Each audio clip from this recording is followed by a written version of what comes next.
Dans cette vidéo, on regarde comment mettre Photoshop au service d'Instagram et pour ça, on va regarder ensemble comment créer un document qui regroupe tous les supports utiles pour une publication sur Instagram allant de la story jusqu'à la publication carrée. Et au-delà de la mise en forme du document, on va quand même s'attacher à créer une petite composition visuellement attractive en vue d'une publication en story. Et du coup là, on se retrouve dans Photoshop.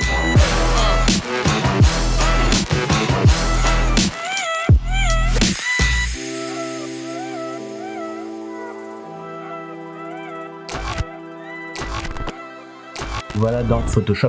On va démarrer tout de suite du coup avec la création du premier format de document qui va correspondre à la story dans Instagram. Donc les paramètres de la story, en tout cas en termes de dimension, c'est 1080 pixels de largeur par 1920 pixels de largeur. Et on va rester à 72 pixels par pouce pour la résolution, comme c'est un format qui est destiné à l'affichage web. Donc on va créer ça tout de suite. Et donc là on a un premier plan de travail qui correspond à notre définition de la story, donc on va le renommer story et ça fait 1920 de hauteur par 1080 pixels de largeur. Donc ensuite on va chercher le petit outil de plan de travail qui est en fait caché en dessous ici de l'outil déplacement. Donc soit vous allez le chercher en maintenant le clic gauche et vous relâchez quand vous êtes au dessus, soit en appuyant sur Shift et V, et en gros ça passe de l'un à l'autre. Donc là on va aller juste à côté, donc soit on crée en cliquant glissant une nouvelle forme ici aléatoire, je reviens en arrière, soit on appuie sur le petit plus ici, donc là en gros ça nous a créé une nouvelle fenêtre à côté de celle-ci, on va en faire une troisième, et en gros après ce qu'on va faire c'est qu'on va venir ici dans chacun des plans de travail et on va venir redimensionner ceci. Donc la largeur c'est toujours 1080 pixels, en revanche pour le format portrait dans Instagram c'est 1350 pixels et pour le format carré, il n'y a pas de surprise, c'est 1080 de hauteur par 1080 de large.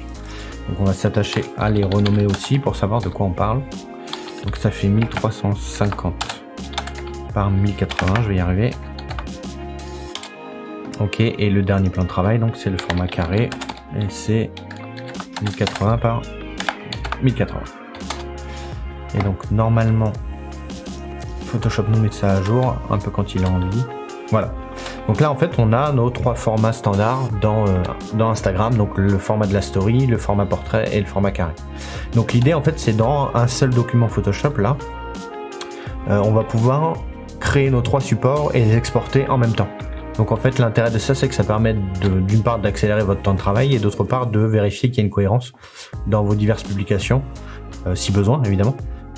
D'un seul coup d'œil en ayant les trois formats sous les yeux. Donc là je vais switcher dans un autre document que j'avais préparé un peu en avance parce qu'en fait là on va s'attacher plutôt à regarder comment créer une story et ensuite on regardera rapidement comment on peut dupliquer ça dans les autres formats et enfin on verra les paramètres d'export. Donc je vais ouvrir la story, je vais masquer les deux autres plans de travail parce qu'on va s'intéresser qu'à celui-là pour l'instant. Donc là je voulais faire un format un peu attractif visuellement en employant des ressources web du type petit scotch et en gros un aspect de la photo un peu papier déchiré qu'on aurait scotché au mur. Donc pour ça je suis allé chercher des ressources. La première ressource c'est ce format là qui correspond à une sorte de papier déchiré. Donc je vais l'utiliser et positionner ici et ensuite par dessus en fait on va rajouter deux morceaux de scotch qui sont là. Donc ça nous permettra de donner l'illusion de ce papier qui est scotché au mur. Donc là je vais aller chercher la photographie que je vais utiliser, donc importer lié. Je vais aller chercher ma photographie et je l'importe. Donc je vais l'importer en l'état pour l'instant. Donc là elle est évidemment trop grande.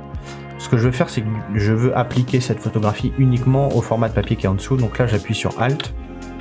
Il y a ce petit icône là qui apparaît et en gros je lui dis de conformer la photo à la forme qui est en dessous. Et donc c'est ce que Photoshop me fait. Ensuite j'appuie sur commande ou CTRL T et je viens redimensionner ma photographie pour qu'elle corresponde à peu près à la forme voulue. Voilà, on fait ça à l'œil. Je veux quand même qu'on voit à peu près sa tête à cette jeune fille. Ok, et donc là l'image est un peu sombre en revanche, donc je vais aller créer un paramètre prédéfini d'exposition que je vais imposer uniquement à la photographie. Donc même chose, on appuie sur Alt ou Option je pense sur Mac et on on ne demande à ce paramètre d'exposition de ne s'appliquer qu'à la photo en dessous. Donc là je vais augmenter peut-être de 0,5, peut-être même de 1, ouais, de 1, et la correction gamma je pense qu'on va monter à 1,4. Donc ça, l'idée en fait c'est de déboucher un peu les noirs qui étaient un peu trop prononcés sur la photo à mon goût. Donc on va le mettre à 1,4, ça me paraît pas mal. Donc là on a notre base pour la photographie. En fait il y a deux choses que je voudrais faire ici pour donner un peu plus de réalisme à cette photo déchirée. D'une part c'est de copier, donc là j'ai le pouce appuyé sur Alt ou commande et je viens cliquer et glisser en dessous, ça me crée une copie de tout le dossier papier qui est là. Et donc dans mon dossier papier, j'ai la forme du haut, la forme du bas, et en gros j'ai rempli au milieu avec la même couleur. Donc je vais décaler la forme du haut. Non, c'est la forme du bas, c'est inversé. Donc je vais décaler la forme du bas un peu vers le bas pour donner vraiment cette sensation que le papier a été déchiré, et pour ne pas être trop monotone, je vais venir déformer un petit peu comme ça. Voilà mon papier. En fait l'idée c'est de créer des irrégularités. Donc là on a une première irrégularité. Ce que je vais faire c'est, comme on voit pas très bien ce que je fais là, parce que le fond est très clair, en fait je vais venir appliquer un gradient. Donc j'appuie sur G, Shift G, jusqu'à ce que ce soit l'outil gradient qui soit sélectionné, l'outil de dégradé. Et je choisis un dégradé radial, et j'ai déjà présélectionné deux couleurs qui en fait ont été pipetées dans cette image. Donc pour ça en fait j'appuie sur Alt, je viens choisir une couleur assez sombre, j'appuie sur X, ça inverse les deux couleurs et je reviens pipeter une couleur. Alors, je veux pas que ce soit trop prononcé. Donc, je retourne G sur mon gradient et je viens appliquer, alors, je vais aller un peu loin, voilà, appliquer ma couleur, peut-être que comme ça ce sera nettement plus lisible. Donc là on voit le petit effet de papier déchiré que j'ai généré avec ce dossier là de papier. Donc je vais les remettre dans l'ordre parce que ça monte. Et donc le premier qui est au dessus, je vais le décaler pareil un peu au dessus.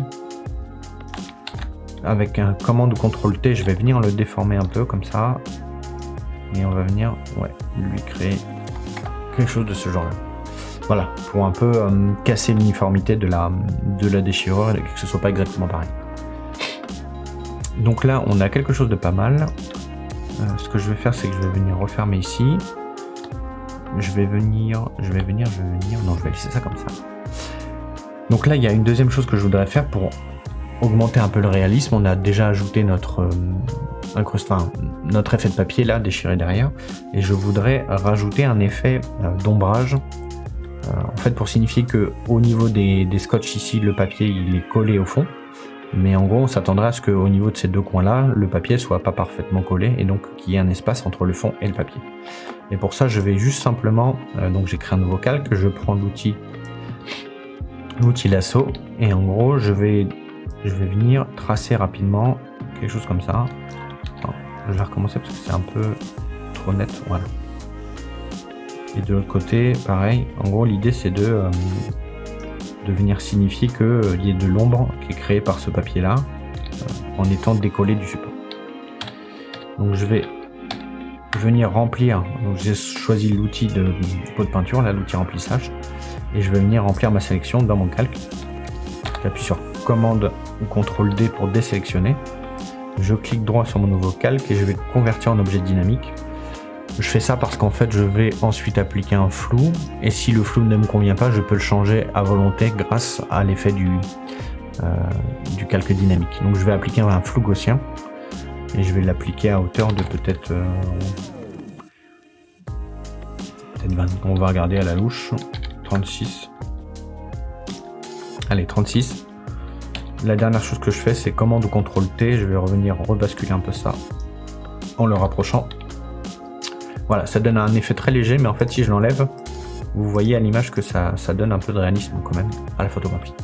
Donc là on est pas mal, et en gros la dernière petite chose que je vais faire, je pense, c'est venir refermer l'image pour attirer l'attention du lecteur, on va dire, sur la composition qui est là. Et donc pour ça je vais venir créer un nouveau calque, je vais le remplir avec toujours la même couleur. Et ensuite je vais venir sélectionner mon outil ellipse de sélection. Je vais venir tracer une ellipse à peu près comme ça. Et en cliquant sur l'outil de masque de fusion, en fait, on va venir intervertir ça. Donc, commande CTRL I en ayant sélectionné le masque de fusion. Et ça nous permet d'intervertir le masque. Donc, ce que je veux, c'est en fait laisser ça apparent et obscurcir le tour. Donc, c'est une méthode. Il y a plusieurs autres méthodes pour faire cet effet-là. Ce que j'aime bien dans ce mode de fonctionnement avec le calque de fusion, c'est qu'en fait, là, j'ai créé une forme qui est très nette. Et ensuite, dans les propriétés du masque de fusion, on peut venir adoucir en augmentant avec le contour progressif ici. Donc en fait, on peut à peu près paramétrer notre vignettage un peu comme on veut. Et donc là, ce que je vais faire en définitive, c'est utiliser les options de fusion pour venir probablement obscurcir. Alors, soit j'utilise obscurcir, soit j'utilise produit. Là, je trouve que produit, ça marche mieux. Et je vais venir quand même abaisser mon opacité à peut-être 75%. C'est un peu fort. 60%, c'est toujours un peu fort. Je vais mettre 50%. Voilà. L'idée, c'est juste de recentrer un peu la vision de l'observateur là-dessus. Je peux même venir sélectionner ça et augmenter un peu la taille de mon masque de fusion. Donc voilà qui nous donne une petite composition intéressante pour la création d'une story sur la base de cette photographie-là. Donc maintenant, ce que je vais faire, c'est que je vais aller ouvrir mes autres formats. Et en gros, ce que je veux faire, c'est garder la définition de la photographie telle que je la vois là. Donc pour ça, on va retourner dans les différents calques qui sont ici et je vais prendre le calque d'exposition et ce calque-là. Je vais les copier et les coller dans ma nouvelle composition. Alors là, en copiant-collant, vous voyez que ça a fait un peu n'importe quoi, c'est-à-dire que le calque d'ajustement qui gère l'exposition, il est passé au-dessus de tous les plans de travail. Donc en fait, il s'applique à tous les plans de travail. Et là, je veux qu'il s'applique seulement à cette photographie-là. Et donc là, celle-ci, je peux, avec commande ou CTRL-T, la redimensionner pour qu'elle occupe la place qui lui revient au format portrait. Voilà, bon, on fait ça à l'œil. Voilà, je vais quand même me concentrer sur le portrait. Voilà. Et du coup, pour le format, je vais grouper ça dans un groupe. Et je vais venir le copier-coller dans le format carré. Donc c'est toujours le même principe, hein. Quand je copie-colle, j'appuie sur Alt et je fais cliquer-glisser. Et donc là, on s'attache au format carré.